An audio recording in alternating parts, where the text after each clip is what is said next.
Banyak bisnis ngerasa mereka kekurangan traffic. Mereka berpikir kalau lebih banyak orang datang, lebih banyak chat masuk, maka penjualan otomatis akan ikut naik. Akhirnya fokus terus ditaruh di marketing, menambah ads, nambah campaign, cari cara supaya reach lebih luas. Padahal tanpa disadari, seringkali jumlah orang yang datang itu sebenarnya udah cukup. Bahkan sudah lebih dari cukup untuk menghasilkan revenue yang besar. Setiap hari, notifikasi bunyi terus. WhatsApp, Instagram, DM, bahkan dari marketplace, semuanya aktif. Dari luar kelihatan seperti bisnis yang sehat, banyak yang nanya, banyak yang tertarik. Tapi ketika dilihat lebih dalam, angka closing tidak bergerak signifikan. Ada gap yang cukup besar antara ramai dan benar-benar menghasilkan. Hal ini bukan terjadi di satu industri saja. Di properti, calon pembeli sudah tertarik tapi tidak langsung mendapatkan brosur atau simulasi yang dibutuhkan. Di F&B, customer yang ingin order cepat bisa langsung pindah karena respon yang terlalu lama. Di skincare, DM masuk ratusan tapi tidak sempat dijelaskan dengan baik, sehingga kepercayaan tidak terbentuk. Kelihatannya sibuk, bahkan kadang terasa kewalahan. Tapi kalau dilihat lebih jujur, banyak peluang yang sebenarnya udah ada di depan mata justru hilang pelan-pelan. Dan yang bikin tricky, ini sering tidak terasa sebagai masalah besar karena bisnis tetap terlihat jalan. Kalau kita breakdown lebih dalam, sebenarnya ada beberapa alasan kenapa leads yang masuk tidak bisa dikonversi dengan maksimal. Ini bukan soal tim kurang kerja keras atau produk kurang bagus. Masalahnya ada di cara operasional sehari-hari yang belum terstruktur dengan baik. Alasan pertama, semua masih manual. Setiap chat dibalas satu per satu. Bahkan untuk pertanyaan yang sama setiap hari, tim harus menjelaskan hal yang sama berulang-ulang. Dari harga, detail produk, sampai cara pembelian.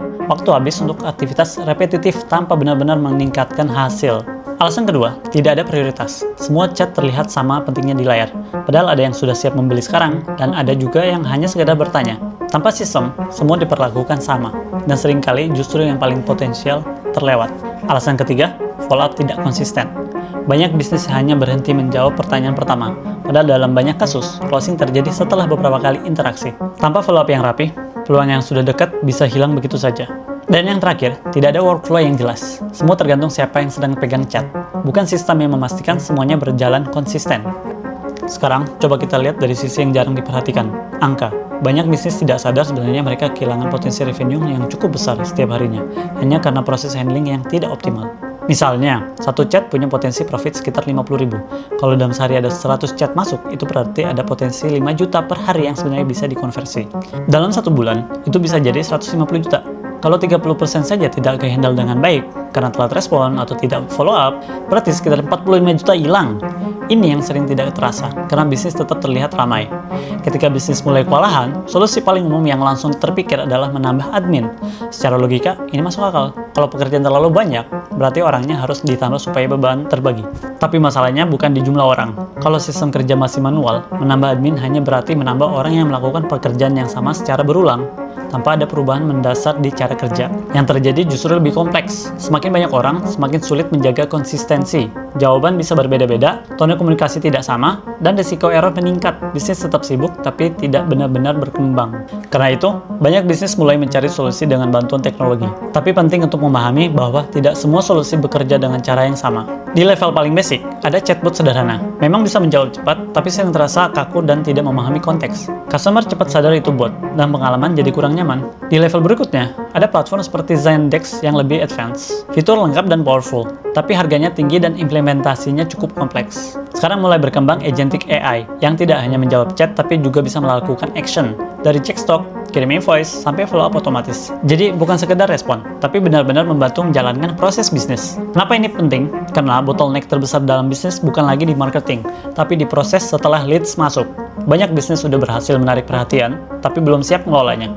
Ketika respon lambat, momentum customer hilang. Ketika jawaban tidak konsisten, kepercayaan sulit dibangun. Dan ketika follow up berantakan, peluang yang sudah dekat dengan closing bisa hilang. Dengan sistem yang tepat, semua itu bisa distabilkan. Respon jadi cepat, follow up otomatis, dan setiap leads diperlakukan dengan standar yang sama. Disinilah perbedaan mulai terlihat. Bukan lagi soal siapa yang paling sibuk, tapi siapa yang paling siap dengan sistem yang rapi dan konsisten. Kalau pola manual ini terus dipertahankan, bisnis akan terus berada di siklus yang sama. Sibuk setiap hari, merasa produktif, tapi hasilnya stagnan. Selalu ada chat yang harus dibalas, selalu ada yang harus dikejar, dan semuanya terasa mendesak. Sebaliknya, bisnis yang mulai menggunakan sistem akan merasakan perubahan yang signifikan, bukan karena pekerjaan hilang, tapi karena cara kerjanya lebih efisien, lebih terstruktur, dan lebih konsisten. Contohnya seperti jasa AI.io, yang membantu handle chat secara otomatis dengan pendekatan yang lebih fleksibel, bukan hanya menjawab, tapi juga bisa menjalankan action yang sebelumnya dilakukan manual. Di 2026, Yang menang bukan yang paling sibuk atau paling capek, tapi yang paling siap dengan sistem yang bisa memastikan setiap peluang dimaksimalkan. Karena pada akhirnya, growth bukan soal seberapa banyak yang datang, tapi seberapa baik kita menghandle semuanya.